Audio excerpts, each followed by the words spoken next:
Halo teman-teman, bagaimana kabarnya? Pada video kali ini, kita akan membahas materi pertumbuhan ekonomi. Tapi, sebelum menuju materi, yuk kita simak penjelasan berikut ini. Media video pembelajaran adalah media yang menyajikan audio dan visual yang berisi pesan-pesan pembelajaran, baik yang berisi konsep, prinsip, prosedur, teori, serta aplikasi pengetahuan untuk membantu pemahaman terhadap suatu materi pembelajaran. Video pembelajaran ini dibuat dengan tujuan untuk membantu mengkomunikasikan pesan-pesan yang ingin disampaikan kepada para penerima pesan dengan lebih mudah karena bisa diakses di mana saja dan kapan saja. Kemudahan pemahaman itu didukung juga dengan konten video yang memiliki visual menarik namun tetap edukatif. Yang pertama, siswa-siswi SMA kelas 10 sampai 12 jurusan IPS. Yang kedua, mahasiswa dan atau mahasiswi Fakultas Ekonomi dan Bisnis. Yang ketiga, guru dan dosen pengampu pelajaran ekonomi. Yang keempat, para entrepreneur yang sedang mempelajari pertumbuhan ekonomi. Yang kelima, khalayak umum. Nah, gimana nih? Udah siap buat nyimak materi?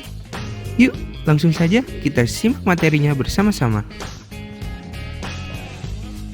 Ada 5 teori pertumbuhan ekonomi, yakni yang pertama, teori pertumbuhan ekonomi klasik, yang kedua, teori pertumbuhan neoklasik, yang ketiga, teori Hardt-Domar, yang keempat, teori Kuznets, yang kelima, teori Schumpeter. Nah, yang pertama, teori ekonomi klasik. Teori ini dipelopori oleh Adam Smith, David Ricardo, Malthus, dan John Stuart Mill. Menurut teori ini, pertumbuhan ekonomi dipengaruhi oleh 4 faktor, yaitu jumlah penduduk, jumlah barang modal, luas tanah, dan kekayaan alam, serta teknologi yang digunakan. Teori neoklasik, teori ini dikembangkan oleh Robert Solow dan Trevor Swan.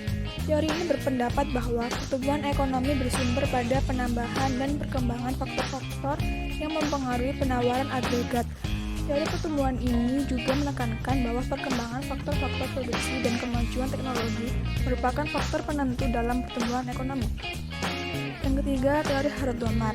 Setiap perekonomian pada dasarnya harus mencadangkan atau menabung sebagian dari pendapatan nasionalnya untuk menambah atau menggantikan barang-barang modal.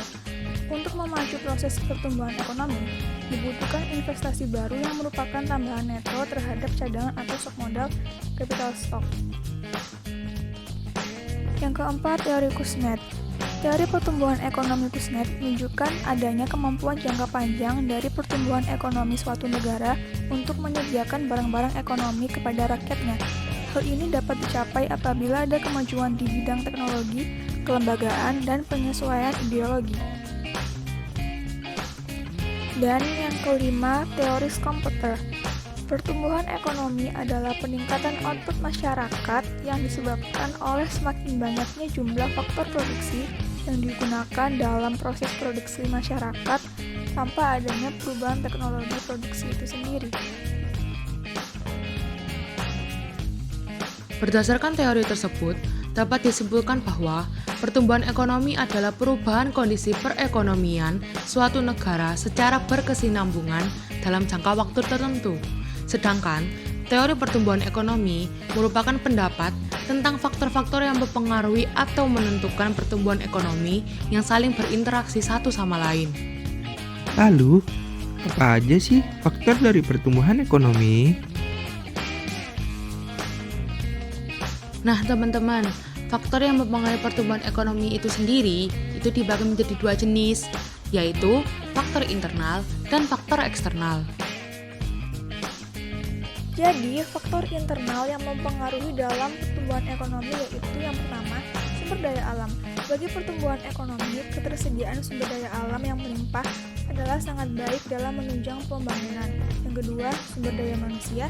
Yang ketiga, akumulasi modal. Dan yang keempat, teknologi. Yang kedua, faktor eksternal. Di era globalisasi seperti ini, kondisi ekonomi global juga sangat mempengaruhi pertumbuhan ekonomi. Contohnya, bagi Indonesia, menurut situs Kemenlu, Bank Dunia dan IMF menyatakan bahwa setiap 1% ekonomi Tiongkok melambat akan berdampak plus minus 0,3% ke ekonomi Indonesia.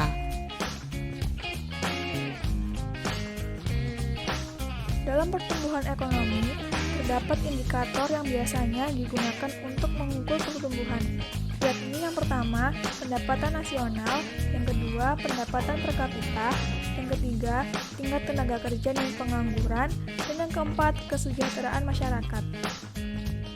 Pendapatan nasional adalah indikator pertama yang biasanya menjadi tolak ukur pertumbuhan ekonomi suatu negara. Suatu negara bisa dikatakan mengalami pertumbuhan ekonomi jika pendapatan nasionalnya meningkat dari periode sebelumnya. Peningkatan pendapatan nasional ini menandakan adanya peningkatan output secara keseluruhan. Pendapatan per kapita adalah pendapatan rata-rata penduduk suatu negara pada periode tertentu, biasanya 1 tahun.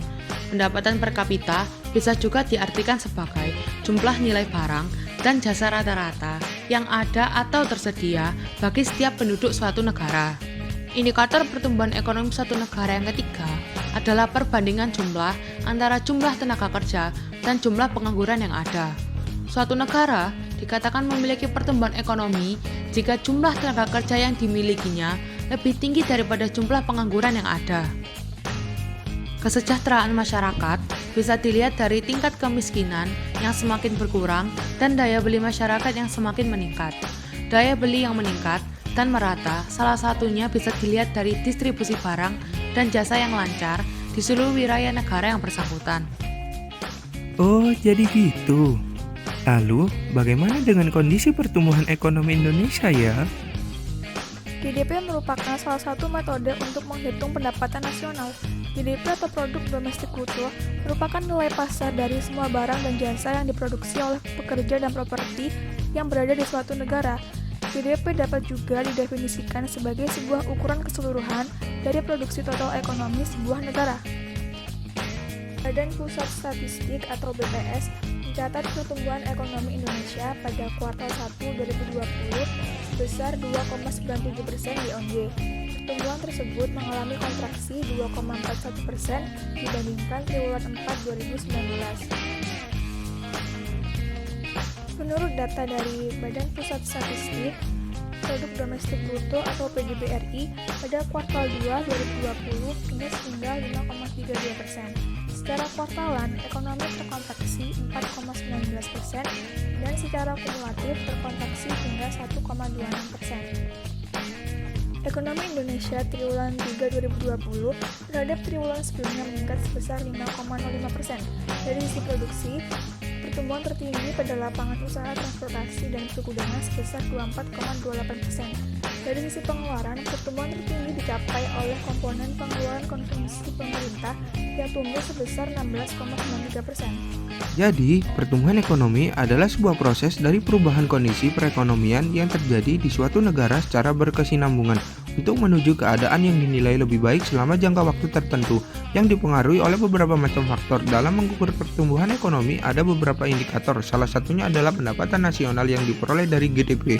Pertumbuhan ekonomi Indonesia memang mulai turun pada kuartal 1 dan puncaknya pada kuartal 2 hingga minus 5,32. Namun, pada kuartal 3 kondisinya sedikit lebih baik karena ada peningkatan hingga minus 3,49. Dan kita berharap semoga pada tahun 2021 ini kondisi ekonomi Indonesia semakin membaik lagi. Teman-teman, gak kerasa sampailah kita pada akhir video. Terima kasih sudah menonton, jangan lupa like dan share video ini agar lebih bermanfaat. Terima kasih.